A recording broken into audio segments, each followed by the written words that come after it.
potential hypotenuse. And since there's a bunch of square roots, there's two ways to do it. A, plug in your calculator. So if I'd plug this in my calculator, if I plug in 2 square root of 15, you'd come up with about 7.7. 3 times square root of 6 would be about 7.3. And square root of 6 is about 2.4. Okay, so that 2 square root of 15 must be our biggest side. The other way you can do it is you can square all your numbers. You can square them all, and the biggest one is going to be your hypotenuse, which we're going to check along the way. So let's pretend I'm just guessing at it. Let's pretend I'm just guessing that 2 square root of 15 is my hypotenuse. We'll check later on to make sure it was actually my hypotenuse. So if I think that's my hypotenuse, I need to say, well, 2 square root of 15 squared is something compared to 3 square root of 6 squared plus square root of 6 squared. Well, 2 square root of 15 is going to be 2 squared, which is 4, times square root of 15 squared, which is 15, is something compared to 3 squared, which is 9, not 3, times square root of 6 squared, which is going to be 6, plus square root of 6 squared, which is 6. Well, 4 times 15 is going to be 60, compared to, well, this is 54, plus 6. I know right now I picked the right hypotenuse. Because if you look at these three numbers, 60 is bigger than 54, 60 is bigger than 6. So I know at this stage I picked the right one, that this is in fact my hypotenuse. It's the biggest side creates the biggest square. All right, so working our way down, we come up with 60 is equal to 60, which means it is in fact a right triangle. Cam? So let's say if there were like 61 on the left is greater than 60, then that would be obtuse. That would be obtuse, yep. And if it were to the right, then it would be acute. It'd be acute if it was like 59 is, yep. Locate your hypotenuse. So right now my hypotenuse is 60, so it's the exact right size to be a right triangle. Let's check over here. So we know 8 is too big, or I mean is not too big. Well, it turns out it is. But we know 8 is our biggest. So we would do 8 squared is something compared to 4 squared plus 6 squared. 8 times 8 is 64 compared to 16 plus 36.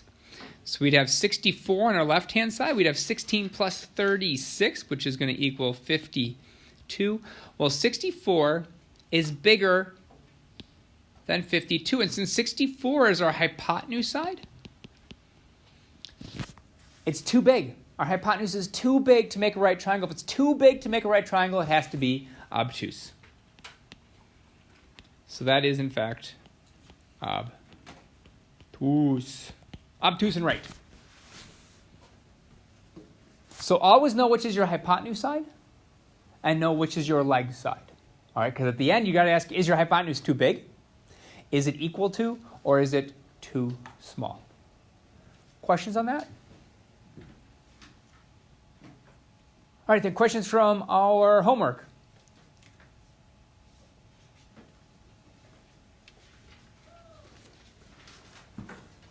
Okay, then let's start today's.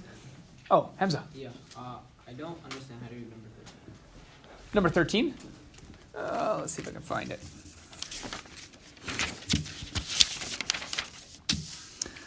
So number 13 says, how do I make ABC an isosceles triangle? So right now, I think the big thing is, because I had a lot of questions on this, is you guys really overthought what the question was asking. So let's just draw our triangle. So it's 8, 6, and x, right? What does it mean to be isosceles? 2 of the sides are congruent. So if x equaled 8, would 2 of our sides be congruent? Yeah. Yeah. So x could equal 8. Oh, that's all you have to do. What if x equaled 6? Would it be an isosceles triangle? Yep. It is just x equals 8 and x equals 6. Yeah, that's the same thing I get from everyone. Oh, that's all I had to do? Yeah, it's just because you're looking for like an equation, like what equation do I need? No, isosceles, just 2 sides to be the same. 8 and 6 are the only 2 possibilities. And then can you also go over to number 14 too? ABC is not possible. So that we have to go back to our definition of a triangle. Our definition of a triangle is the fact that if x is too big, it can't be a triangle. So say x is 100. The legs, they would never touch, right? It'd be too big. So when is it too big? It's too big whenever x is bigger than our two sides added together. Bigger than or equal to our two sides equal. So if x is bigger than or equal to 14, it's not going to be a triangle. Because if x is exactly 14, the 6 and 8 would just lie flat on there and it'd be a straight line. If it's smaller than 14, that's when we can start making a triangle. You can kind of picture that? Yeah. So 14 is the absolute end. It's not a triangle if it's equal to 14. Anything smaller, it's a triangle. Anything bigger, it's not a triangle. And then that's like with all the sides too, right? It's like the length of the side has to be like less than the sum. Yes, less than the sum on the other side. Yep. So we could put more restriction on it, but I was just looking for the x has to be bigger than or equal to 14, and then it can't be a triangle. Because we could also say x can't be 0, x can't be -1. But I was really just looking for, did you understand that if it's bigger than 14, it's not going to work? Okay. All right, today we're talking about special right triangles. And special right triangles are going to come up over and over again. A special right triangle is really nice because up until now, I need to know the length of a leg, another leg, or I needed a hypotenuse. I needed 2 bits of information in order to come up with that third bit, right? To do our a squared plus b squared equals c squared. I needed to know my a and b to get my c, or I needed an a and c. So at any given time, I needed 2 bits of information. For special right triangles, we won't need that information. We won't need that information because we can identify if a right triangle is... what makes them special is there's a specific relationship between the 3 sides that always holds steady. The 2 special triangles we're going to talk about are 45, 45, 90 and a 30, 60, 90. You will see these a lot. All right, you just need to know 30, 60, 90 and 45, 45, 90 are 2 special triangles we're going to look at. So the first one we're going to look at is a 45, 45, 90 triangle. In a 45, 45, 90 triangle, the hypotenuse is always going to be square root of 2 times longer than the leg. And I say just the leg because a 45, 45, 90 triangle is an isosceles triangle. So in fact, if you know one leg, you know the other leg as well. So in this case, we have 2 bits of information for a 45, 45, 90 triangle. And that is we have a leg on one side, that exact same leg is on the bottom, and we have a hypotenuse.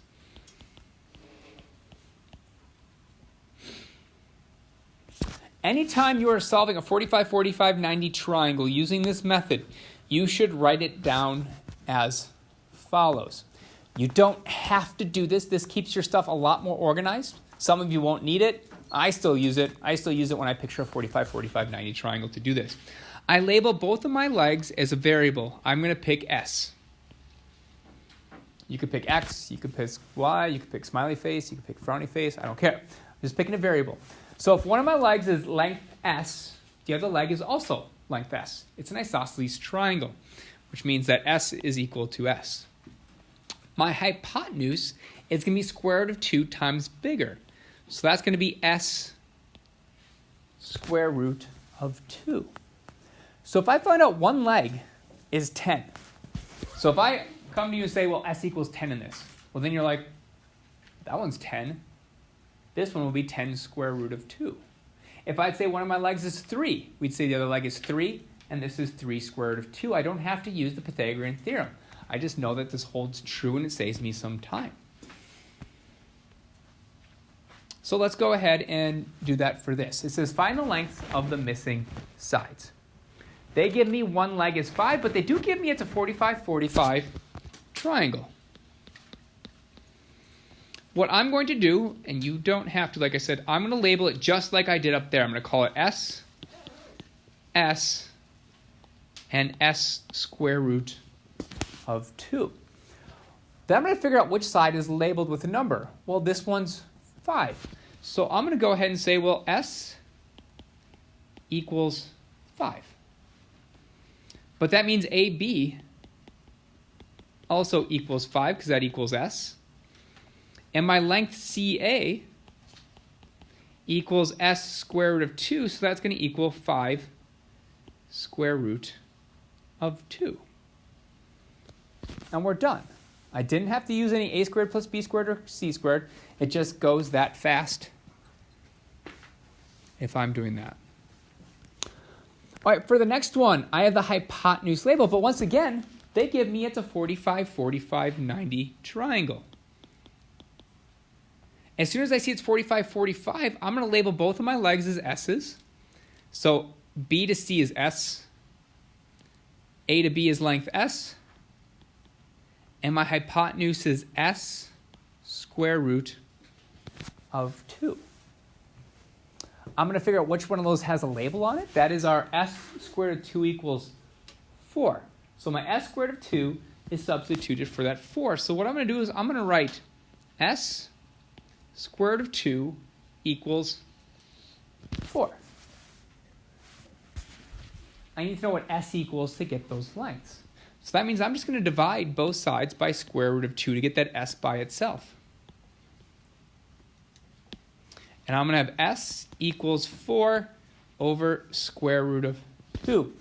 Now, if I forgot how to simplify it, I at least know those lengths are right. You're going to lose a point because you didn't simplify. But at least I know that BC equals 4 over square root of 2 and BA equals 4 over square root of 2. But we should simplify it, Cam. So it's like the same square root of this divided by each other, you just say cancel out.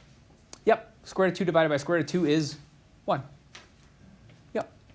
You just simplify there so you can have a variable look on its own, like on its own side. Yep. That's the whole goal. I need to know what s equals because I want to know what this length is. So how do I simplify 4 over square root of 2? That isn't simplified. How do I simplify it? Yeah.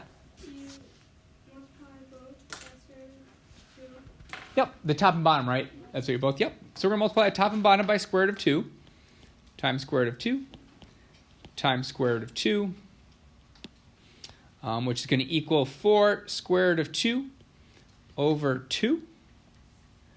Well, 4 over 2 is just 2, so this is going to be s equals square root of 2.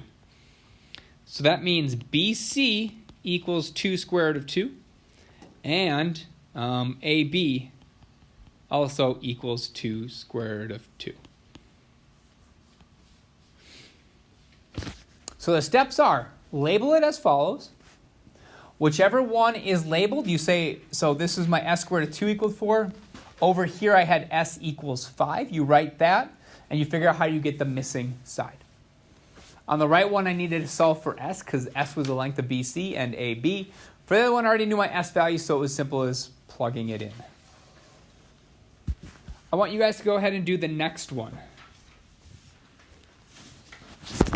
Mostly because it's slightly harder. Label my sides. It's a 45-45, so I'm going to label the legs that are congruent, which are these two. I'm going to go ahead and call them S and S. And our hypotenuse is going to be our S square root of 2. So that means S square root of 2 is going to equal 3 square root of 15. Now to get that S all by itself, we're going to divide both sides, maybe I'll do it in a different color, by my square root of 2, which looked like most people did that. And I come up with S equals 3 square root of 15 divided by square root of 2.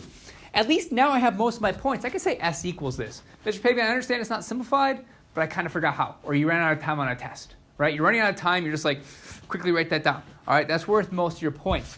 To get that kind of last point, I'm going to simplify it by multiplying the top and bottom by square root of 2. And just a little note about this, because at this stage I'm not going to write it very often. But if you have square root of 15 times square root of 2, that's going to equal square root of 15 times 2. So that's going to become square root of 30. So we're going to have s equals 3 times the square root of 30 all over 2. Well, that's this length. That's that length. But I should write it down. I shouldn't just say s equals 3 square root of 30. I should write my final answer is, well, guess what? AB is the same length as CB, which equals 3 square root of 30 divided by 2. Boom, boom, boom, boom, boom. El finito. Hemza.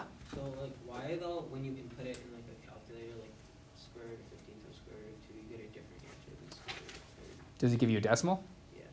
Because there. So type in square root of 15 times square root of 2, and then type in square root of 30, and you get the exact same decimal. You do. Yep.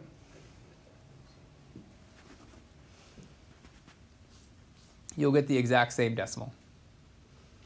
All right, other questions? Cool. All right, so that's a 45, 45, 90. Like I said, you don't necessarily have to write those things on your triangle, but I think it makes it easier for most of us. Our next one is a 30, 60, 90 triangle. 30, 60, 90 triangle is not an isosceles triangle. Is not an isosceles triangle, so we have 3 different lengths for sides. I have a hypotenuse, a longer leg, and a shorter leg. So that's how we're going to write it. So the hypotenuse of a 30, 60, 90 triangle is going to be 2 times as long as the shorter leg. So it's going to be 2 times longer.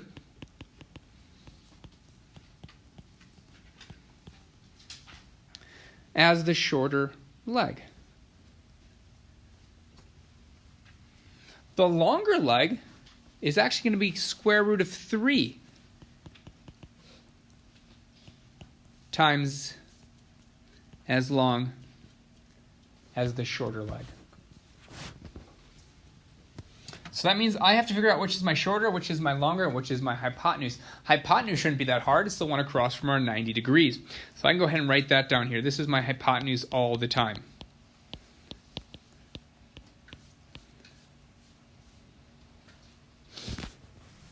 How do I know which one's my shorter leg, though? It's easy? One across from 30 degrees. Yep. The shorter leg is always opposite the shorter angle. In this case, it is our 30-degree angle. So the one across from our 30 degree, that's my shorter.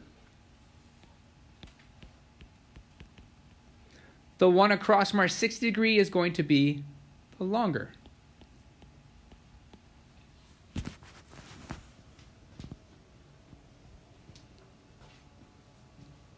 Yeah. So the different rules, we just have to memorize them? Just have to memorize them. I think it's easier to memorize the letters we had in the other one, because remember the other one was s squared of 2. A lot easier to memorize than going, okay, the hypotenuse is the square root of 2. In this case, we're going to do kind of the same thing. I'm going to say that length across my 30 degrees is always going to be, I'm always going to label it as s.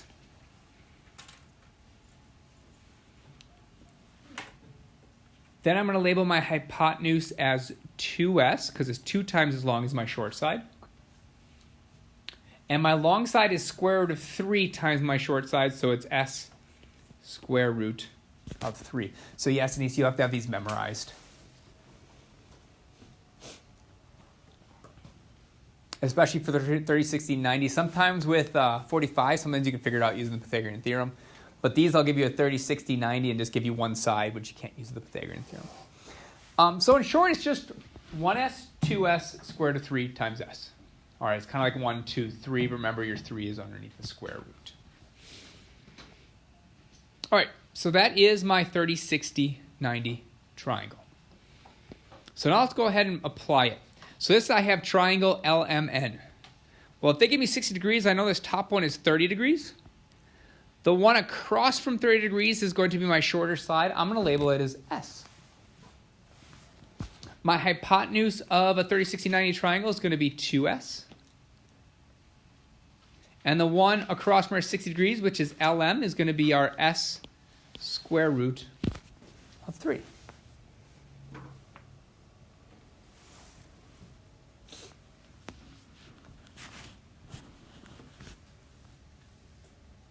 All right, then solving it, I look at which ones are labeled and which one has a number on it. Yeah, Hamza. Shouldn't the S radical 3 be opposite the 90 degrees? Nope. Hypotenuse is 2s. Oh. Yep, the hypotenuse is twice as long. The square root of 3 actually goes with your 60 degree. It seems weird because on our 45, it was the square root of 2 that was on the hypotenuse. In this case, our hypotenuse is just 2s. So it's similar. Don't get them confused. It's really easy to get them confused. But that one is just 2s. All right, so I look at, this is my 2s, and it's in place of this 14. So what I'm going to do is I'm going to write 2s equals 14, which means my s just equals 7. Which means mn is just 7.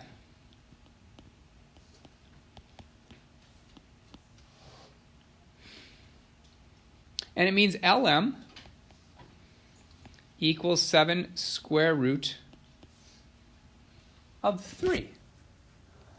And what I oftentimes do is I just double check it. I'm like, okay, if mn was 7, 2 times 7 is 14. Yeah, it was 14. And this will be 7 square root of 3.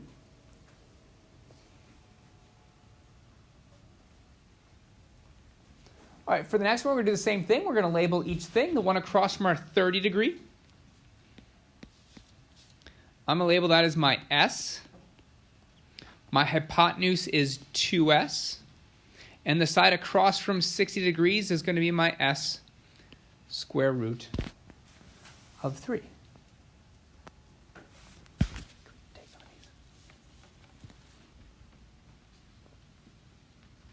All right, so I look at which one has a number by it. That is our 2 square root of 5, and that is where my s is. So I'm going to say s equals 2 square root of 5.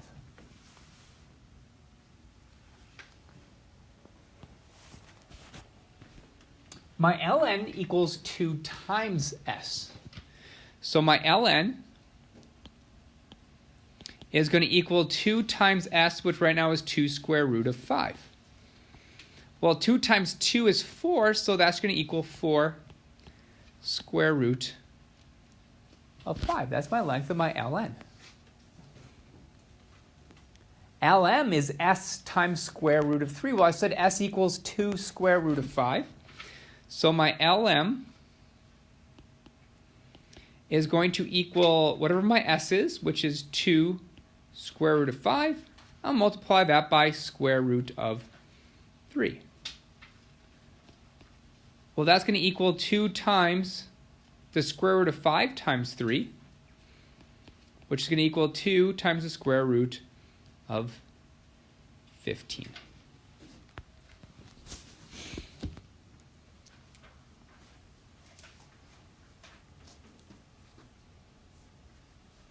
Any questions on that? All right, then you're doing that last one. Haven't already, you're doing that last one. So you're doing the one down there. Label your triangle, make something equal to it, and figure out what you need to solve for. So does the 2 not distribute to the both of the 2 in the radical file, or would that only happen if this was addition? Well, it can't distribute because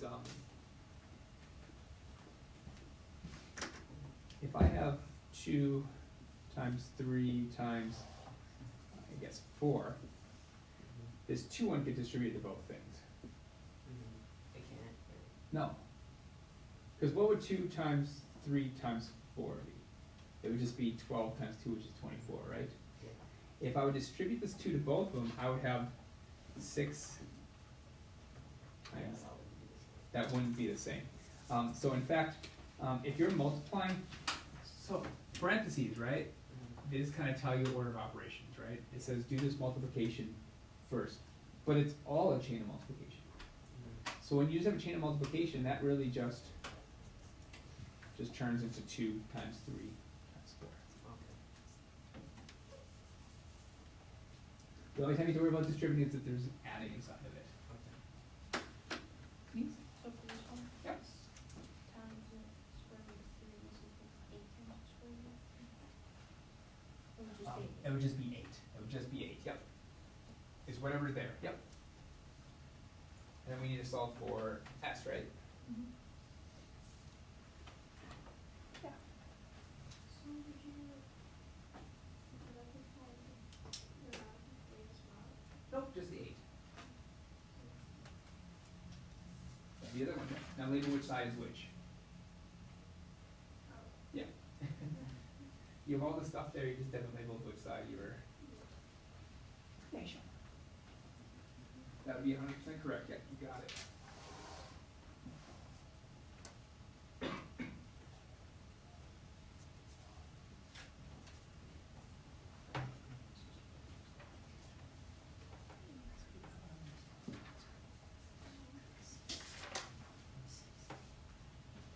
So that's true, but they already had a, no, that's not true, I'm sorry.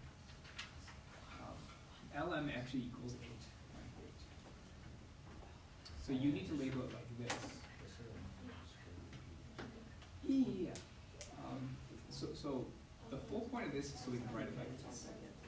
Where I can find my shorter side, just write S there. Then if I have my hypotenuse, then I write 2S there. And then I look at this side and I write S square root of 3 there. So just like we did here.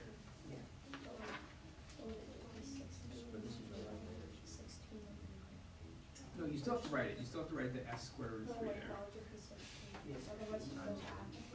No, not time to just write S square root of 3 right there. Don't worry. Then write S there, because that's my shorter side. And then write 2 times S. So now I know this side equals 8. So that means S square root of 3 equals 8. So that's where I'm going to write S square root of 3 equals 8.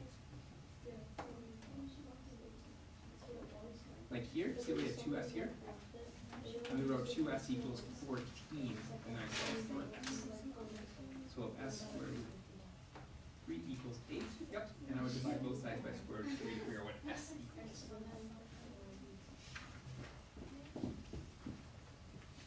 ¿Qué pasa? You got it. All right, let us go over it. Let us go over it real quick. So once again, as soon as I see it's a 60-30-90 triangle or a 30-60-90 triangle, I'm going to label it in a very specific way. I don't care that there's an 8 there. So honestly, right now in my head, that 8 is not even there. All right, in my head, that 8's not even there. All I'm seeing is a 30-60-90, so I can write S down here, or you could do an X. Maybe I'll do an X this time. I'll call that X. I'll call the hypotenuse 2 times X. And then I'm going to call that side opposite of 60 degrees. That is going to be my X square root of 3. Now is the only time I look at what's labeled. 8. There's an 8 there. But I said that also equals X square root of 3. So we're just going to say, well, X square root of 3 equals 8. Well, I need to know what X equals in order to find Mn. So that means I'm going to divide both sides by square root of 3. Square root of 3 divided by square root of 3 just turns to 1. So I just have X equals 8 over square root of 3. I am going to then multiply the top and bottom by square root of 3 to simplify it. And that's going to equal 8 square root of 3 divided by 3. That is what X equals. So that means Mn equals whatever X does. So Mn is going to equal 8 square root of 3 divided by 3. Well, Ln equals 2 times X, which would equal 2 times 8 square root of 3 over 3, which is just going to equal 16 square root of 3 over 3.